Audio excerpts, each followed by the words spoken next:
우리 장로교단은 특별히 그 1년에 절기를 얘기를 해요. 첫째가 맥추, 그다음에 부활, 추수, 성탄, 이 절기만을 얘기합니다. 또 사순절이라고 여러분들 하면 안 돼요.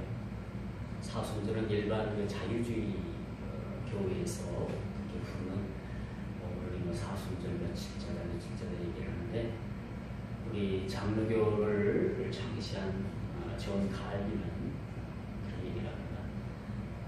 이 사절기만을 그렇게 언급을 했어요.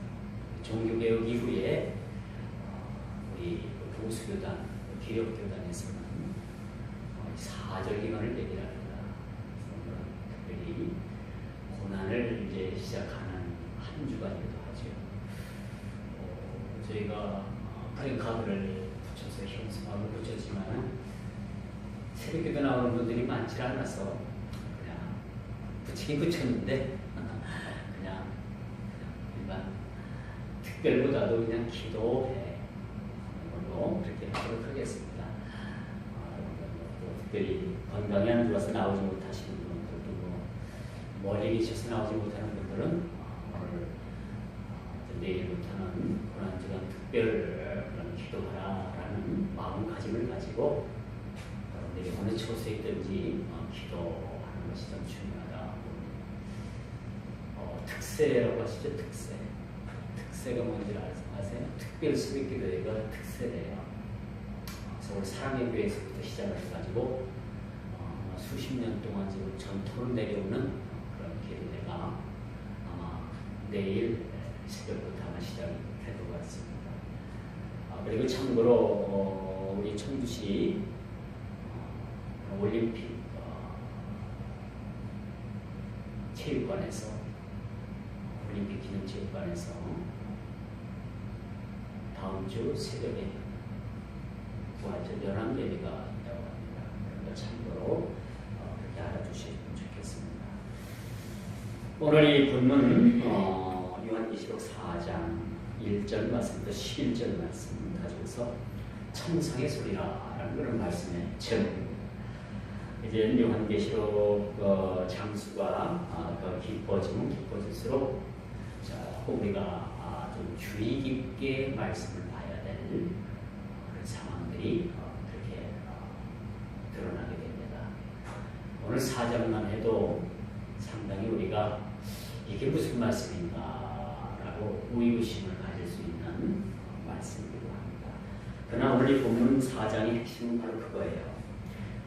바로 천상의 부르심입니다. 누굴 불렀습니까? 사도 요한을 하나님께서, 우리 주님께서 어떻게 하셨어요? 이리 올라오너라 라고 불렀습니다. 천국은 올라갑니까? 내려갑니까? 올라가죠. 근데 가끔 내려가는 사람들도 있더라고요. 내려가는 사람들도 있어요. 이렇게 올라오라라는 말씀을 참 묵상하면서 저는 이런 묵상이 되더라고요. 마치 사도 요한을 위로 올라오라라는 말씀이 마치 천상의 멜로디로 들려집니다. 천상의 멜로디. 아마무리야, 아마무, 이 집사야, 이제 너는 이제 이리로 올라오라 라는 하나님의 말씀이 있을 겁니다. 그렇죠? 여러분, 임종 직전에 많은 사람들이 특징적으로 나타나는 게 곧 자기는 가야 된대요. 하늘문이 열려고 하나님께서 나를 부르시기 때문에 나는 가야 된다. 그런 분들이 며칠 후에는 진짜 가시더라고요. 임종 직전에는 하늘문이 열리고 하나님께서 부르시는 음성이 들려지는 것 같습니다. 오늘 이 사도 요한에게 우리 주님께서 이리로 올라오라라는 이 말씀, 마치 천상의 멜로디와 같은 음성임을 느끼게 돼요. 여러분, 하나님의 보좌가 있는 천상을 보셨습니까? 말씀으로 봤죠. 장자 되어질 일들이기 때문에 우리는 늘 이 말씀을 이미지하면서 천국에 대한 그리움을 가지고 사는 사람들. 마치 천상의 멜로디는 심포니 오케스트라에 의해서 웅장하게 울려 퍼지는 그러한 아주 격이 있는 음악. 거기는 타악기가 동원이 되고 관악기가 동원이 되고 금관악기가 동원이 되고 여러 악기가 동원이 되면서 거기에 아주 멋있는 이태리의 아주 유명한 루치아노 파바로티 같은 그런 오페라 가수가 그 연주에 맞춰가지고 찬양을 드리는 그 음악을 하는 얼마나 멋집니까?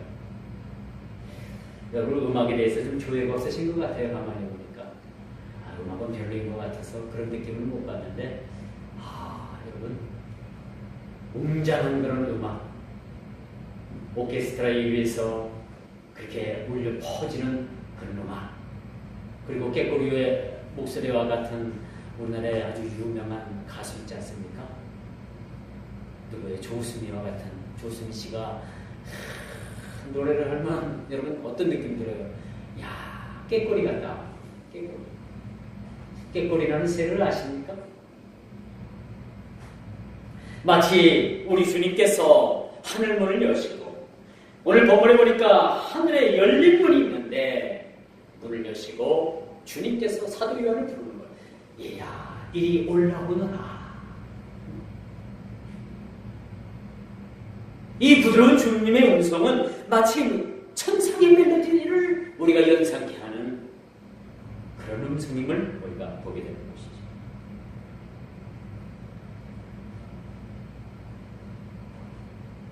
여러분, 성탄 시즌이 되면요, 교회나 이런 사회단체에서 크리스마스 성탄 칸탄타가 열리게 되죠. 칸타타.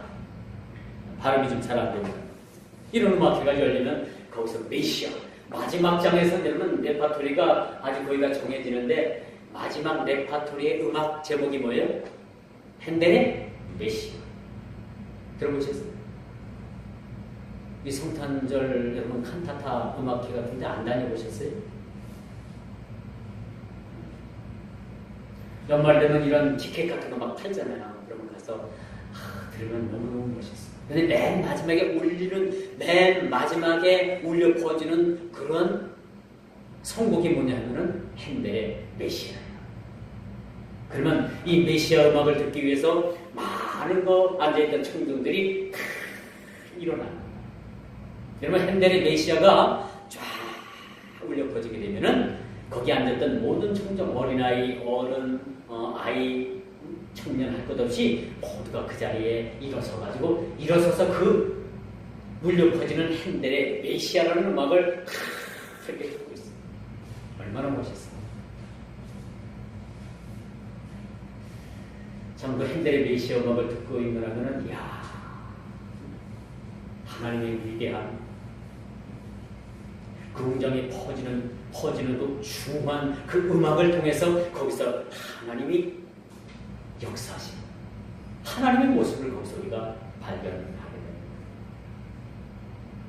오늘 본문의 말씀을 보니까 사랑의 사도에게 들려오는 천상의 울림소리가 있었습니다. 이 소리는 천성의 부름의 소리를 우리가 보게 되는데, 우리 주님의 초청의 음성이었다는 겁니다. 오늘 특별히 사도 요한을 우리 주님께서 하늘로서 하늘의 초대를 해주는 것을 우리가 보게 됩니다. 오늘 본문 보십시오. 하늘문이 열렸다고 했습니다. 하늘문. 하늘에 열린 문이 있는데, 제가 지난주에 제주도 가고 열린문 교회에 재능봉사를 하고 오지 않았습니까? 그게 보니까 열린문 교회더라고요. 그럼 뭐 어느 교회는 열린문이면 어느 교회는 닫힌문인가? 그렇게 생각할 수도 있겠지만은 닫힌문보다는 열린문이 훨씬 더 아름답고 좋겠죠. 문이 열려 있다는 언제든지 초청할 준비가 되어 있고 언제든지 초청받은 사람들이 그 문을 통해서 들어올 수 있는 그런 열린 문. 그 열린 문을 통해서 한 음성이 들려지는데 나팔 소리 같은 사도 요한이 처음 들었던 나팔 소리와 같은 그런 소리를 통해서 예수님께서 말씀하십니다. 이리로 올라오라 라고 말씀하시고 있습니다. 언젠가는 우리는 이 소리를 듣게 될 겁니다. 우리 각 개인에게는 모든 시차는 다르지만은 우리 주님께서 어느 한 날 우리들에게 우리 각자에게 이리 올라오너라 라는 음성이 있을 거예요. 그 음성은 주님의 초대, 천국으로의 초대라 라고도 말씀드릴 수가 있겠죠. 이 얼마나 황홀한 일입니까? 일반 연애에 초대하는 것도 아니고 우리 주님께서 천상의 잔치에 초대를 하시겠다. 여러분 초대장 받아봤죠? 초대장 못 받아봤어요? 받아봤죠? 초대장 받으면 어때요? 기분 좋죠? 야, 나를 이렇게 알아주고 나를 이렇게 초대해 주는가? 가슴 뿌듯하죠? 그리고 이 초대받은 사람들은 뭐야? 조금 평상시에 그 장롱에 넣어뒀다가 아끼던 옷을 탁 입고 그쵸? 그 초대에 임하게 됩니다. 초대장이라고 하니까 여러분들이 실감이 안 나는 것 같아. 그럼 결혼 청첩장이라면 여러분들 쉽게 마음에 와 닿습니까? 결혼 청첩장이라고 하니까 뭐 그렇게 쉽게 좋은 얼굴을 하고 계시진 않는 것 같네요. 왜? 돈이 들어가니까. 봄, 가을만 되면 여러분 어떻습니까? 여기저기서 청첩장 날라오지요, 그렇죠? 사실 이게 초대장인 거예요. 우리 딸이나 아들들이 결혼하니까 내가 당신을 정중하게 모시겠습니다 하고 청첩장을 보내는데 요즘은 그게 청첩장이 이 초대장이 기쁨으로 받아야 되는데 기쁨보다는 야, 이 청첩장 또 왔네 또 왔네 사람들이 부담이 가는 거예요. 여러분 세상이 보내는 초대장이나 청첩장은 부담이 갑니다. 하다못해 봉투에 최소한 5만 원은 넣어가고 가야 되기 때문에 요즘 5만 원 넣는 사람도 별로 없어요. 거의 기본이 10만 원 거의 그렇더라고요. 기본이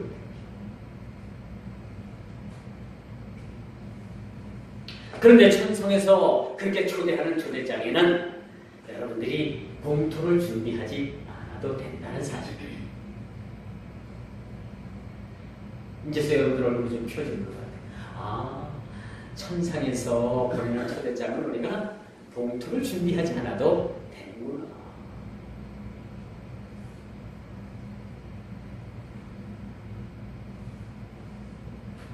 하늘문이 열렸다고 했습니다. 나팔소리 같은 처음에 들었던 그 음성이 사도 요한을 천상으로 초대를 하는 메시지를 듣게 된 거죠. 이 얼마나 황홀합니까? 저희들을 초대했는데 얼마나 황홀하겠어요. 그렇죠? 지금 하늘문을 여시고 얘들아 이리 올라오너라 하면 다 버리고 가야죠. 그렇죠? 이 땅에 여러분 롯과 같은 롯의 아내와 같은 사람은 없을 거예요. 모르죠? 이 땅에서 많이 숨겨두고 많이 재물에 대해서 축적하고 불의의 재물을 모은 사람들은 안 됩니다 못 갑니다 그렇게 땀을 칠 수도 있어요. 그러나 대다수의 사람들은 주님 부르시면은 우리 모두가 다 예 제가 여기 있습니다라고 모두가 다 주님의 초청에 응할 것입니다. 그런데요 여러분 이렇게 사도 요한처럼 주님께서 얘야 이리 올라오너라 라고 음성을 들려주시면 우리는 10중 8구 다 뒤로 나자빠져 아무렇지 죽고만 거예요. 여러분 우리가 기도를 해도 하나님께서 우리에게 음성을 들려주시지 않는 이유가 뭔지 뭐라고 생각을 합니까? 물론 성경에 말씀에 다 응답이 되어 있지만은 이것마저도 깨닫지 못하는 사람을 위해서 음성을 들려주시는데 왜 음성을 들려주실까요? 또 왜 그렇다면 또 음성을 또 안 들려주실까요? 안 들려주시는 이유가 뭐예요? 어떤 분이 교회 나와가지고 하나님 앞에 기도할 때 하나님 제발 좀 하나님 살아계시면 나에게 한마디 외마디 나에게 말로 한번 해주세요. 말로 한번 해주세요. 그래서 하나님께서 하도 조르기에 딱 한마디면 외마디만 했대요. 하도 그런 기도를 하길래 내가 여기 있다! 라고 하나님께서 보여주길 원하던 음성을 듣길 원하던 사람을 에게 말씀을 딱 해서 했더니 그 자리에서 기름 넘어가가지고 기절을 해서 죽었대요. 그러니 하나님께서는 그 들려주시자니 한 사람 죽을 것 같고 안 들려주시자니 안타깝고 하나님의 심정이 그렇다. 여러분은 지금 어떻습니까? 하나님의 음성을 듣기를 원합니까? 준비하고 뒤로 나자빠지면 뒤에 방석이라도 놓고 뇌진탕한 걸리기 위해서 기도하십시오. 하나님께서 음성을 들려주실 수도 있다는 겁니다. 이리 올라오너라. 이것은 사도 바울이 있었던 그 자리와 구별되는 자리라고 우리가 볼 수가 있겠죠. 올라오라는 겁니다. 이것은 시공을 초월한 동사적 표현을 통해서 지상과 사도 요한이 앉아있고 살던 그 환경과 전혀 다른 환경으로 우리 주님께서는 사도 요한을 초청하고 있는 모습을 우리가 보게 됩니다. 이 땅과 천국은 분명하게 구별이 되어 있다는 것을 말씀을 통해서 우리에게 보여주고 있습니다. 오늘날 자유주의 신학에서는요, 그들이 주장하는 것이 천상은 의미라고 얘기해요. 천국이라는 것은 어떤 특정한 지역에 있는 것이 아니라 그냥 천국이라는 의미를 부여하는 거다. 어떤 실제적인 장소보다는 의미를 두고 상징적인 것이라고 이렇게 주장을 합니다만은 그들은 일종의 가현적 표현을 그렇게 얘기를 하고 있지만은 분명한 것은 천국은 있습니다. 분명한 것은 천국은 이 땅과 구별하는 우리를 수용하게 천국 시민을 수용할 수 있을 만큼의 그런 공간을 하나님께서 만들어 놓고 계신다는 사실들을 우리가 보게 됩니다. 그 천국을 예수님께서 오늘 사도 요한을 통해서 초대하고 있다는 사실을 우리가 보게 됩니다. 오늘 사도로 하여금 초청의 메시지는 구별된 장소, 누구나 경험할 수 있는 장소가 아니라는 사실이죠. 누구나 가는 천국이 아니라는 겁니다. 누구나 가는 그 천상의 장소가 아니라는 것이죠.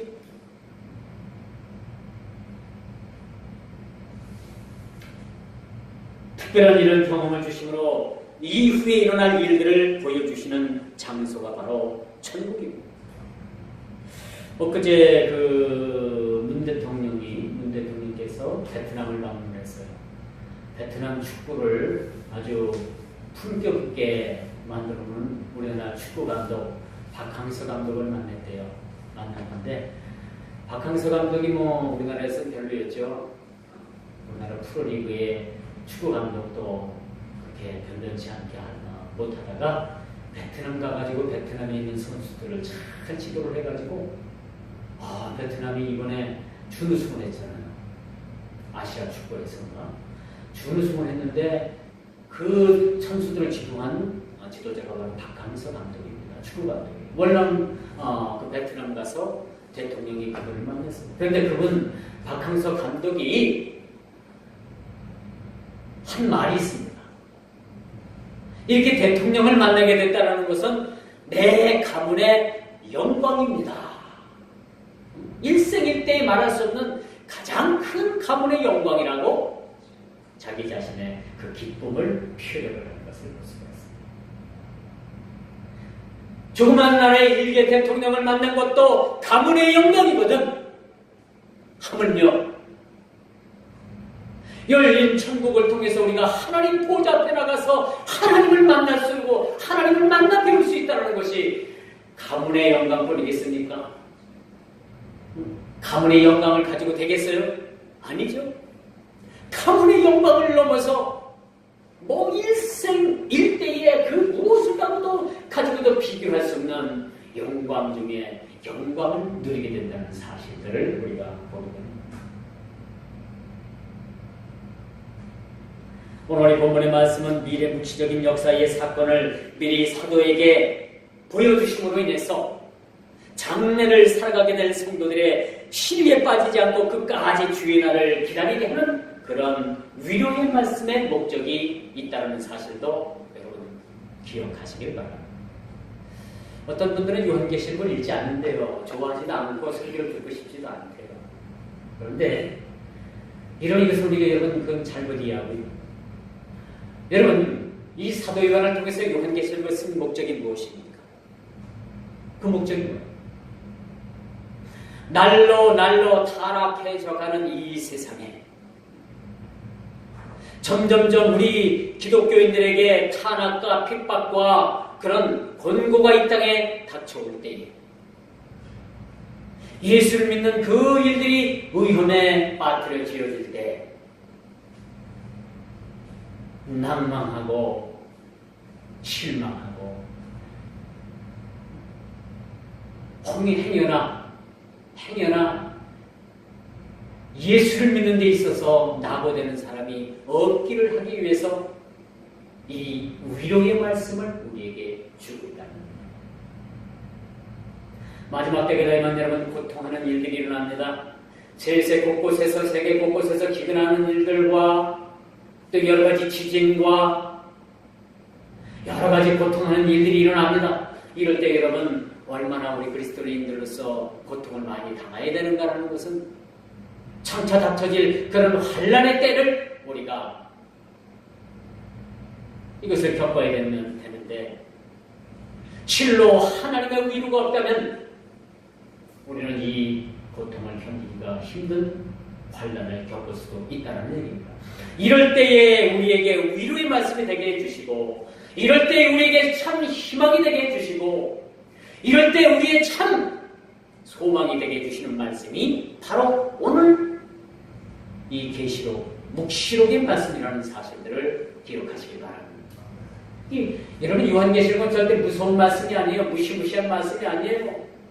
거기는 뭐 짐승의 666이 나오고 14만 4천이라는 숫자가 나오고 7개의 천사가 이를 때니까 막 바다가 피가 되고 하늘의 별들이 막 떨어지고 하늘이 막 말려가고 이 땅에 어떤 병들이 막 그 전염병들이 발병을 해서 막 사람들이 죽어나가고 야 무섭다. 그래서 이 요한계시록 읽으면 안 되겠구나. 그런 게 아니라 이런 환난의 때에 우리를 위로하기 위한 하나님의 메시지라는 사실들을 우리가 보게 되는 것입니다.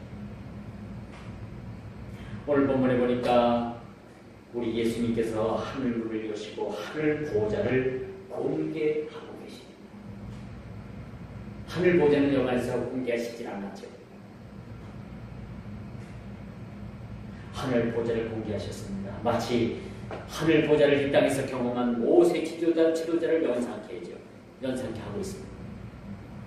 여러분 광야의 시대에는 성막을 지어서 그곳에서 하나님께서 임재하셨습니다.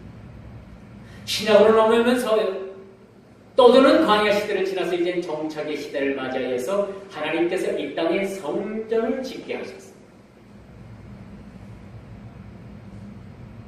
오늘날 이 성전의 모형이 여러분 천성에 있는 하나님의 보좌의 그러한 모형을 딴 그러한 모습이라는 사실을 보게 됩니다. 오늘 사도도 천성에 올랐습니다.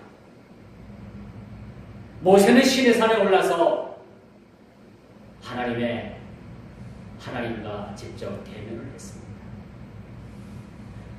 이 두 사람의 공통점이 뭐라고 생각을 합니까? 올라갔다는 거예요. 모세도 하나님을 대면하기 위해서 시내산을 올라가고 사도 요한도 하나님 보좌 앞에 나아가기 위해서 그도 천상으로 올라갔다는 거예요. 이게 사실 올라가는 게 좋은 거예요. 신앙도 올라가야지 계속해서 내리막길을 가고 있다는 이것은 좋은 현상은 아니라는 거죠. 이 둘의 공통점은 올라갔다는 것. 그리고 그들과 대면했다는 것. 그들과 하나님께서는 대면하셨다는 것. 오늘 사도가 목도한 여호와 하나님 보좌를 통해서 하나님의 실존을 우리는 목도하게 됩니다.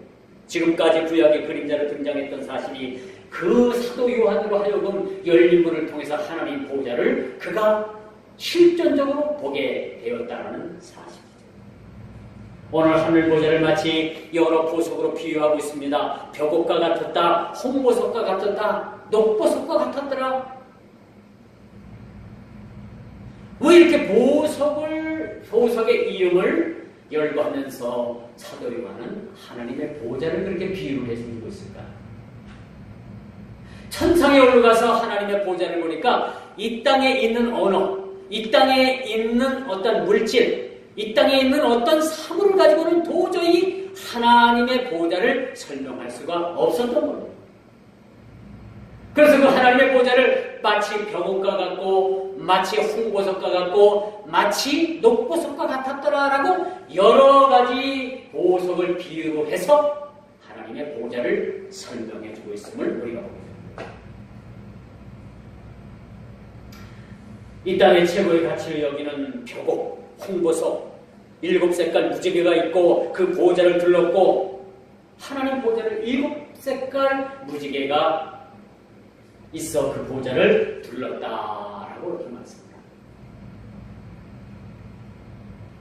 보좌 위에 앉으신 이가 마치 벽옥과 같고 홍보석과 같았으며 한 가지 비유의 보석으로는 비유할 수 없었던 그런 찬란한 이 땅의 언어로, 이 땅의 사물로, 이 땅의 물질로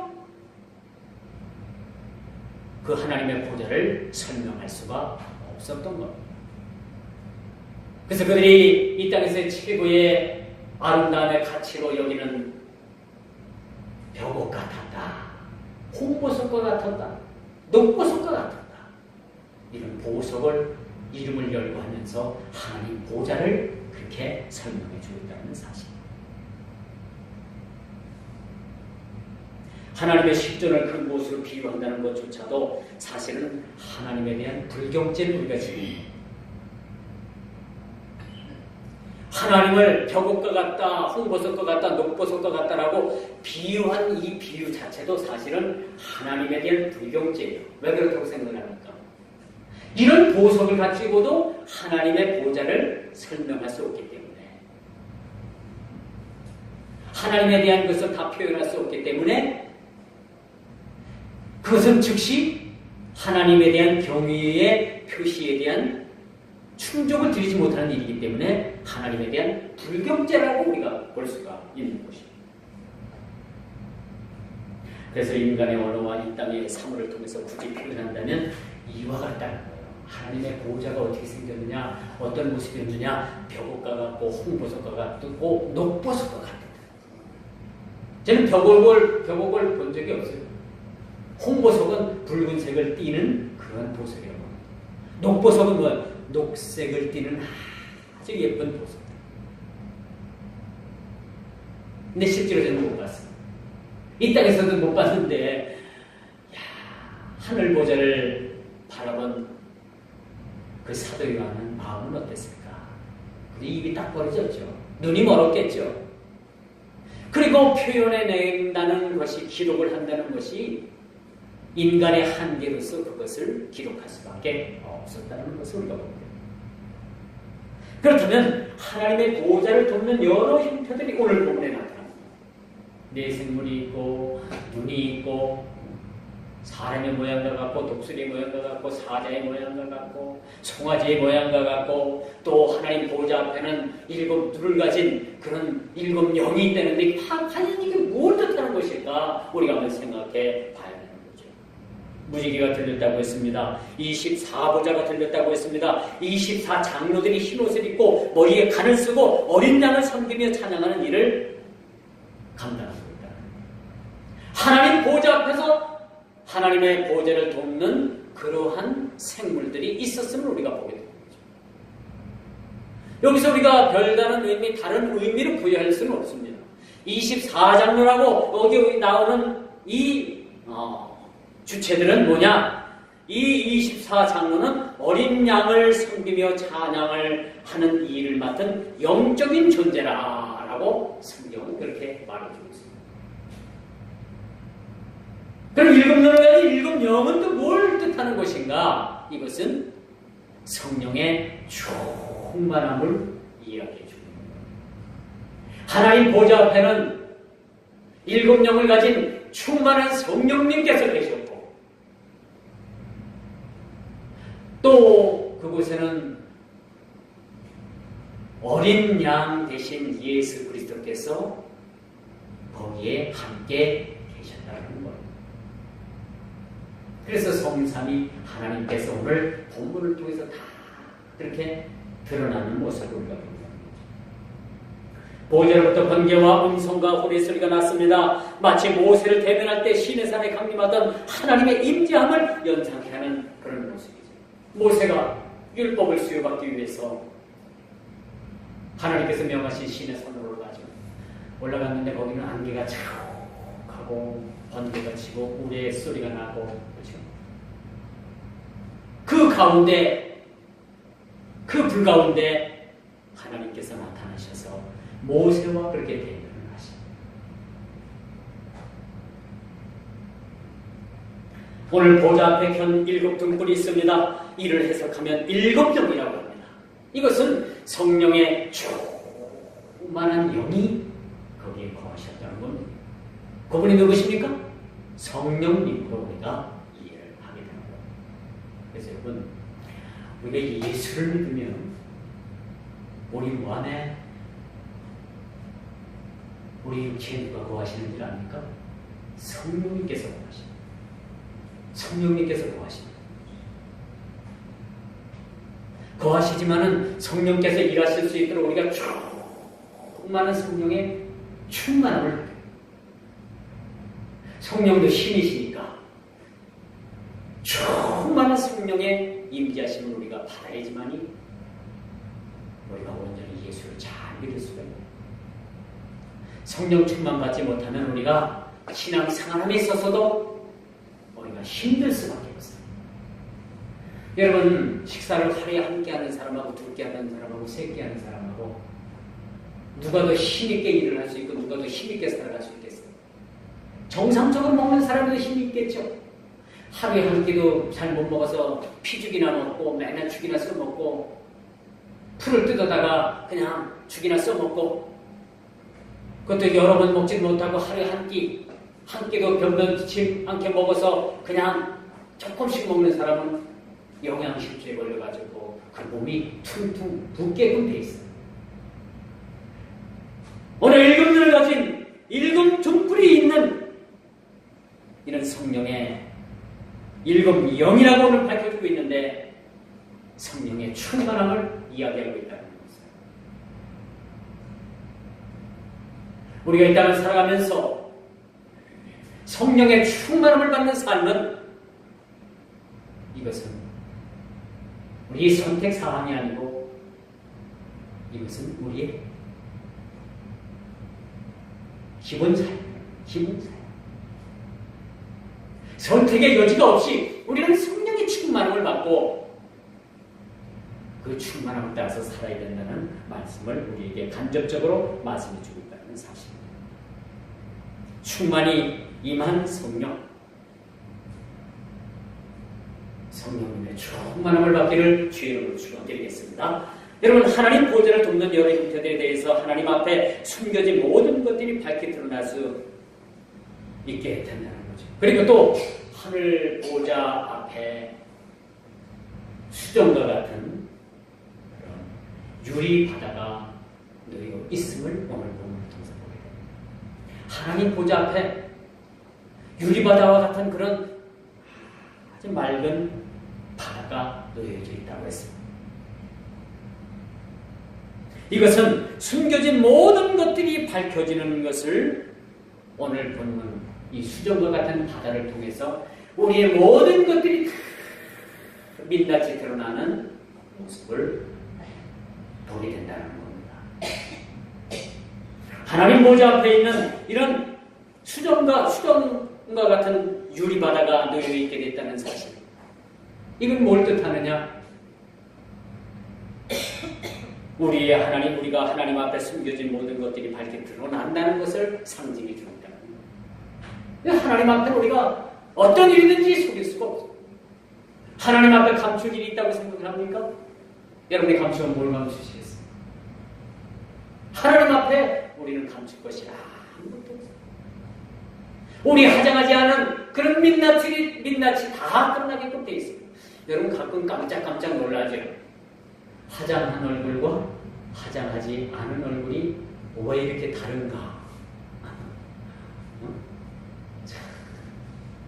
화장이 사람을 바꿔놓더라고요. 그렇죠?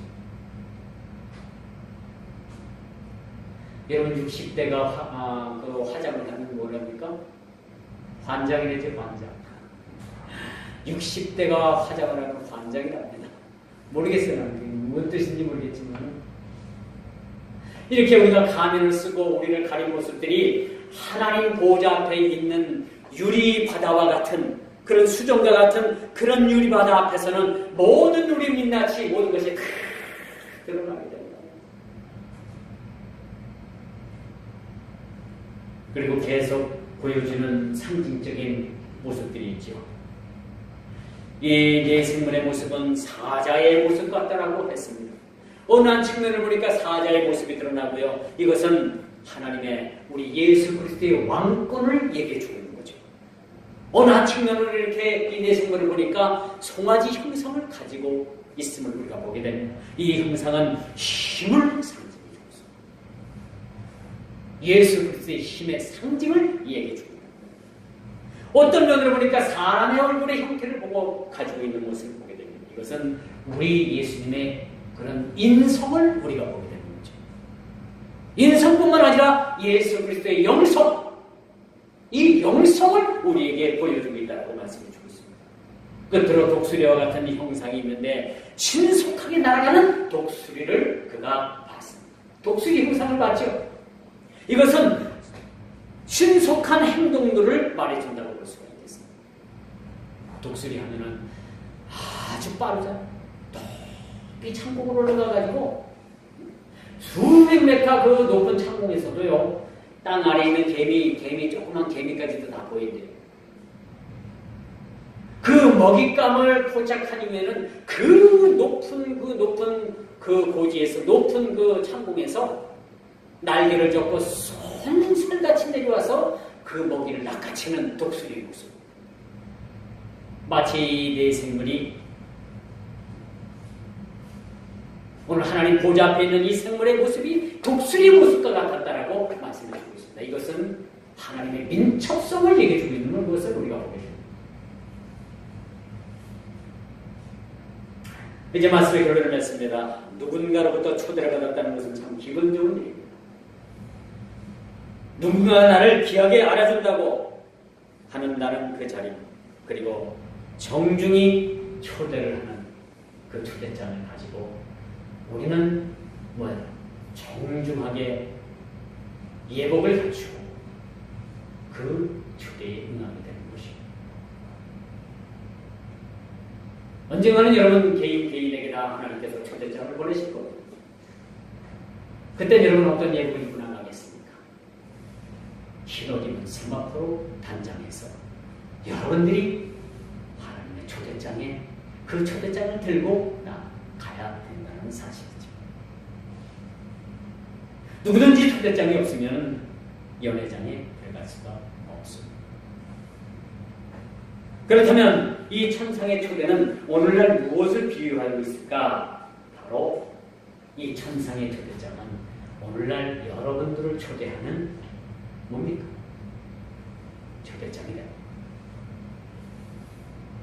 오늘 이 예배로의 초대, 바로 이 초대장이 이 지상에서의 천국을 모형으로 한 그런 초대. 초대장임을 우리가 알아야 됩니다. 여러분들은 오늘 예배로의 초대를 받았습니다. 믿죠? 인정하죠? 예배로의 초대를 받았을 뿐만 아니라 은혜의 자리에 여러분들을 초대한 거예요.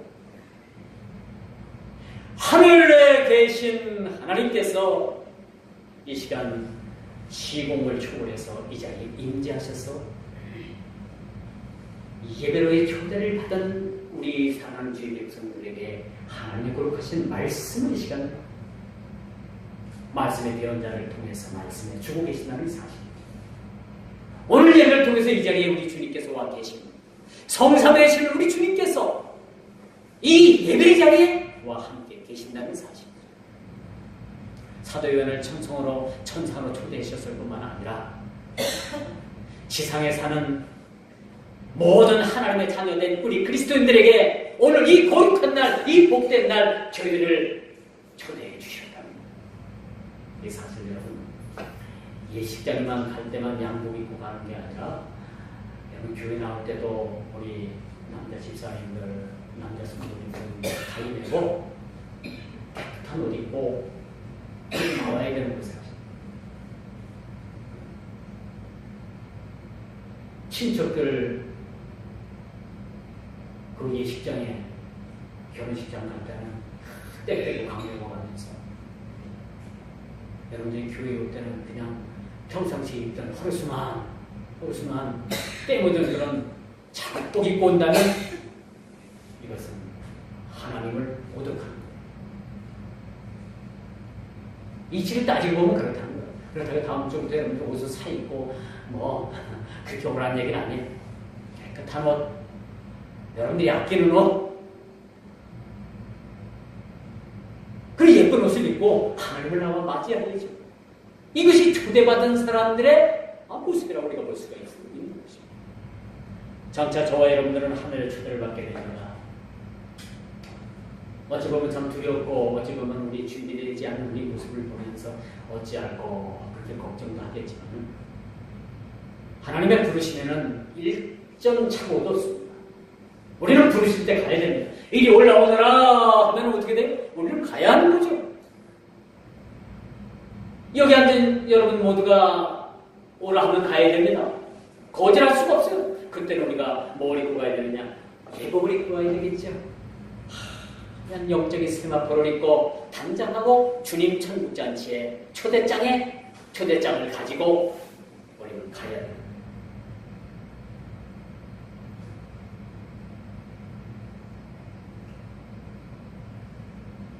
오늘 우리는 지금까지 막연하게 알고 있었던 천상의 비밀들에 대해서 몇 가지를 살펴봤습니다.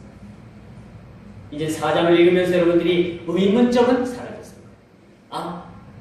이것이 이 하나님 보좌 앞에 있는 이런 것들이 뭘 요구하고 있고 어떤 의미를 가지고 있는가라는 것을 여러분들이 알게 됐을 것입니다. 천상의 비밀스러운 모습들을 오늘 우리는 한 단면을 봤습니다. 점점점 이 죄악의 수위가 높아지고 있는 이 세대에 여러분 우리가 예수 믿는다는 이유 하나 때문에 생명의 위협을 느끼고 마치 2000년 전에 그 초대교회 성도들이 로마의 원형 경기장에서 그 사자의 밥이 돼서 그 온몸이 찢겨져 나갈 때 그래도 그들은 그것을 굴하지 아니하고 예수를 믿다가 숭배하는 것을 자기들 인생의 최고의 가치로 여겼던 그 믿음의 선조들을 본마다 두렵고 떨리는 마음으로 점점점 죄악이 간영하고 점점점 죄악의 수위가 높아가고 고조되는 이때에 이 묵시록을 통해서 우리가 위로받을 수 있는 그런 귀한 말씀이 되어 전해된다는 사실입니다. 여러분 우리는 언젠가 실존하는 하나님의 보좌를 실제로 목도하게 될 것입니다. 모세도 올라갔습니다. 사도 요한도 올라갔습니다. 사도 바울도 올라갔습니다. 우리 모든 믿음의 선진들이 그렇게 하나님 보좌에 하나님 나라의 초대를 받고 올라갔습니다. 우리도 머지 않아 올라가게 될 것입니다. 그런데 여러분 구약 성경 사사기 14장 2절에 보니까 내려간 사람이 있었어요. 딥나로 내려간 한 사람이 있었는데 그 사람이 바로 삼손이라는 사람입니다. 딥나라는 곳에 아리따운 여인이, 이방 여인이 있었어요. 블레셋 여인이 있었어요. 그 여인을 보러 자기 아버지 어머니를 모시고 삼손은 딥나라는 곳으로 내려갑니다. 여러분, 삼손이 나시린입니다. 하나님께서 특별히 선택한 그런 머리에 삭도를 대지 아니하고 독주를 가까이 하지 아니하고 포도로 만든 어떤 음식이든지 먹어서는 안 되는 그런 나시린적 존재였던 사람이었어요. 그런데 그가 그것을 어기고 그가 포도원을 지나서 딥나라는 곳으로 내려가게 돼요. 여러분, 삼손이 왜 실패했다고 생각합니까? 삼손 하나님과의 뜻과 아무런 상관도 없이 그 생각대로, 자기 생각대로 움직였던 사람. 그리고 그가 내려가지 말아야 될 딥나로 내려갔다는 사실입니다. 어쨌거나 내려가면 실패한다는 사실. 쟁기를 잡고 밭을 가는 사람은 결코 뒤를 돌아봐서는 안 된다는 얘기죠. 앞으로 갈 뿐 뒤로 후퇴는 없는 것이 신앙. 오늘 우리 문제가 뭡니까? 내려가는 데 문제가 있는 거, 내려가는 데. 삼손도 내려감으로 인해서 실패했습니다. 그 블레셋 이방인들에 의해서 두 눈이 뽑혀졌어요. 그들에게서 멸시를 당했습니다. 이것이 하나님의 사람 나시린 삼손이 겪어야 될 일들은 아니었다는 것이 성경 기자의 강력한 주장임을 우리가 알아야 된다는 것이죠. 사랑하는 성도 여러분, 올라가는 것이 좋습니다. 올라가시길 바랍니다. 내려가는 것은 좋지 않습니다. 단 한 가지 내려가야 될 것은 우리의 태도입니다. 겸손입니다. 낮추는 겁니다. 같은 언어로 쓰여졌는지 모르겠지만 이거 하나 빼놓고 모두가 다 주를 향해서 올라가야 됩니다. 독수리는 자기 허기진 배를 채우기 위해서 높은 수백 메다, 수천 메다까지 올라가서 땅 아래를 쫙 살펴봅니다. 올라가야지만이 먹잇감도 보이게 됩니다. 올라갈 때 우리가 미처 깨닫지 못하고 보지 못한 그러한 우리의 문제가 보여집니다. 여러분 모두가 올라가시겠습니까? 내려가시겠습니까? 올라가야 되겠지. 독수리도 먹잇감을 위해서 높은 창공을 차고 올라간다고 했어요. 땅에 속한 사람은 땅만 바라보고 삽니다. 그러나 하늘에 속한 사람은 하늘만을 바라본다는 사실을 꼭 기억하시기를 주의 이름으로 축원드리겠습니다. 기도합니다.